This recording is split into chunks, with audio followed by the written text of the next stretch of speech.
Bonjour ou bonsoir à tous, vous qui regardez les vidéos que ce soit le jour ou la nuit, ici DVD Pro Souvenirs.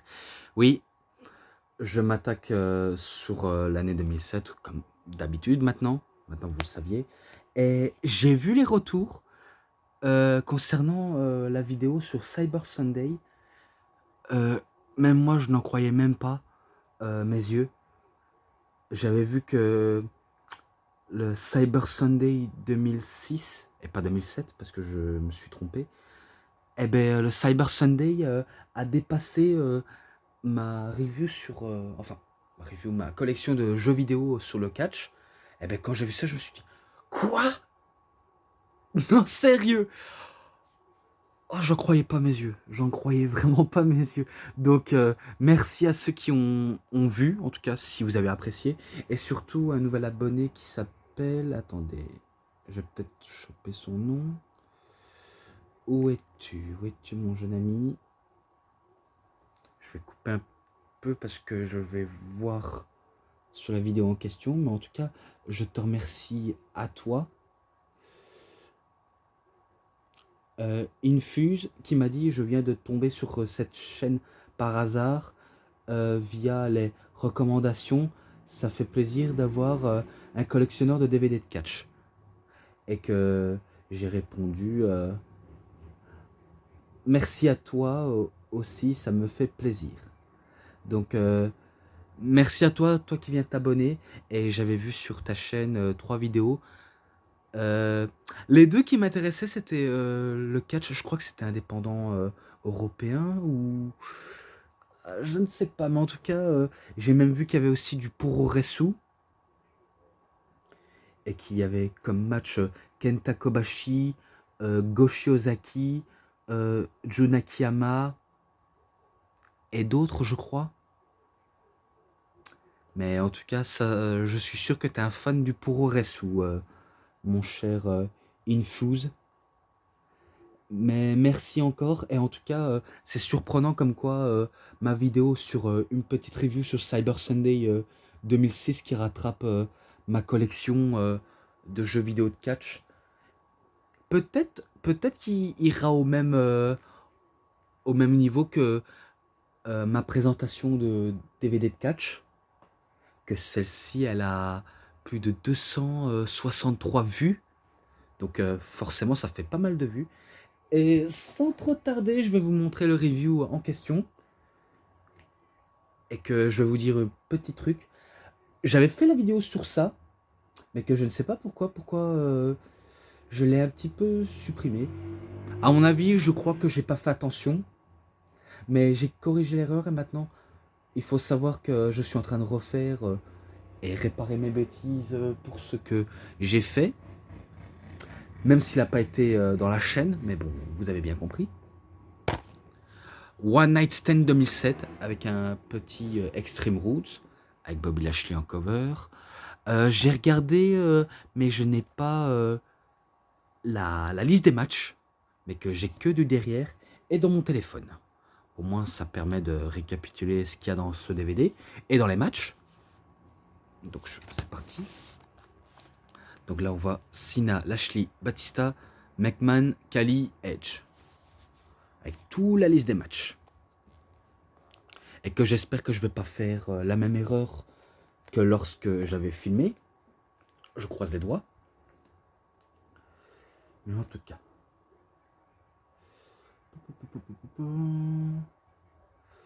Allez. Tout d'abord, le match qui ne figure pas dans ce DVD, Santino Marella contre Chris Masters. Et que ça va peut-être vous étonner, mais il a réussi à battre Chris Masters. Je dis directement sans trop aller dans les détails, vu comment on sait bien que Chris Masters, il a le Master Lock, et que Santino Marella, je pense pas qu'il avait encore le Cobra, mais que c'était un spécialiste du judo, Santino.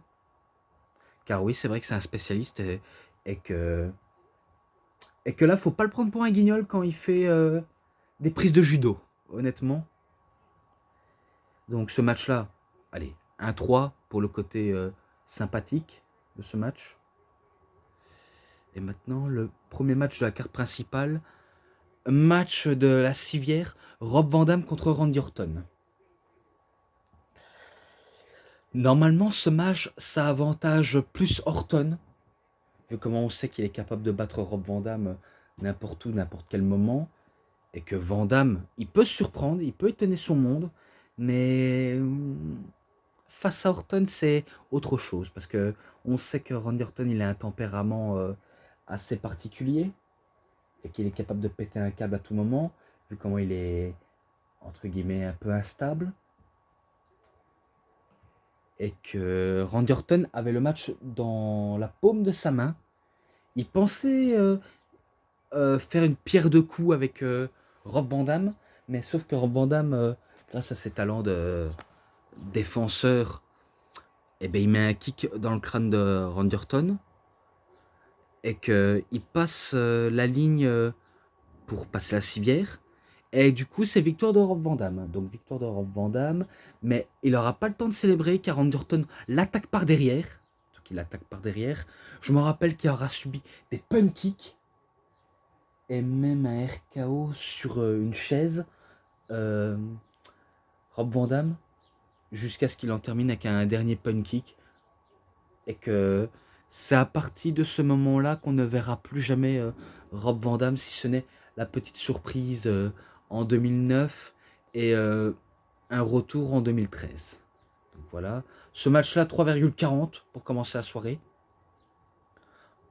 Ensuite, CM Punk et la ECW Originals, petite équipe composée de Tommy Dreamer et le Sandman, contre The New Breed, donc Matt Striker, Elijah Burke et Marcus Corvon. Donc un match à 6. Finalement, je ne vois pas du tout le New Breed battre la ECW Originals. Honnêtement, pas du tout. Mais vraiment pas du tout. Et que la ECW Originals, même si CM Punk n'en fait pas partie, mais que il a le privilège d'être aux côtés de la ECW Originals, même s'il est, on va dire, plus mieux que certaines personnes.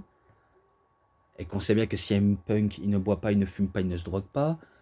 À l'inverse de Sandman, Tommy Dreamer, je ne sais pas plus que ça, mais en tout cas, c'est victoire de Punk parce que oui, les deux CW Originals le laissent la victoire au bout des mains à Punk. Donc, je crois qu'il en termine avec un JTS, peut-être sur Marcus Corvon, peut-être. Donc, victoire de la CW Originals. Ce match-là, 3,5. Allez, 3,5. Ensuite, les Hardys. Voilà, les Hardys, donc les Hardy Boys contre The World Greatest Tag Team, la meilleure équipe au monde. Équipe composée de Shelton Benjamin et de Charlias, anciennement la Team Angle. Et que j'avais remarqué qu'il y avait des échelles, parce que oui, c'était la stipulation. Et qu'il fallait décrocher les ceintures du côté de Raw. Eh bien, en tout cas, il s'est passé tas de choses comme prise de risque sur les échelles. Hein. Surtout Benjamin, qui est un spécialiste, comme Jeff Hardy, qui est le plus gros pionnier à s'encastrer dans les chaises, dans les tables, dans les échelles. Mais là, c'est que des échelles. Et que il leur a donné cher de sa peau, que ce soit l'un et l'autre. Donc il y a toujours dans les équipes où il y en a un qui est une tête brûlée, rares qui sont les plus faibles ou les plus forts. Donc c'est tellement rare. Et que Matardi, lui, décide de faire le moins de risques possible pour éviter de mettre trop sa santé en jeu. Charlias, ben, lui, il passe totalement inaperçu, mais qu'il est quand même brutaux quand il lutte. Et que sans trop tarder les choses, c'est victoire des Hardy Boys qui décroche les ceintures. Ce match-là, je pense pas déjà là. Enfin, si. Dans le coffret des Hardy Boys, c'est sûr que je l'avais déjà noté. Car il est présent, ce match face au World Greatest Tag Team. Donc celui-là, je noterai en description pour éviter la petite erreur.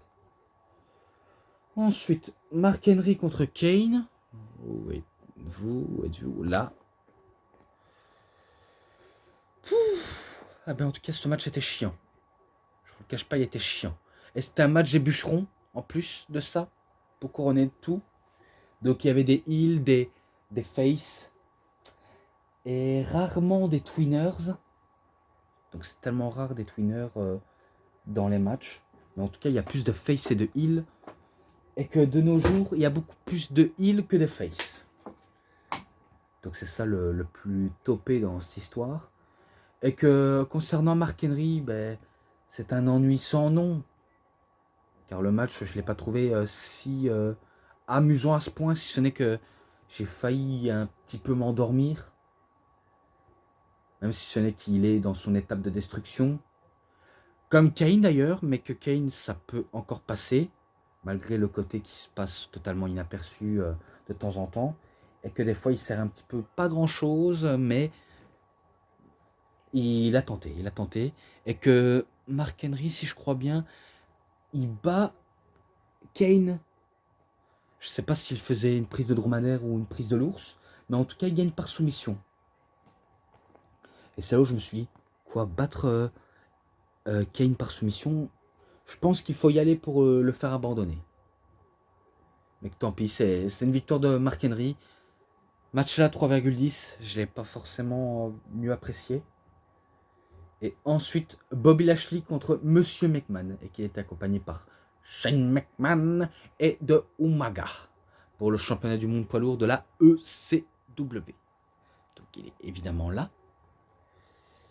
Là, plus d'échappatoire pour McMahon.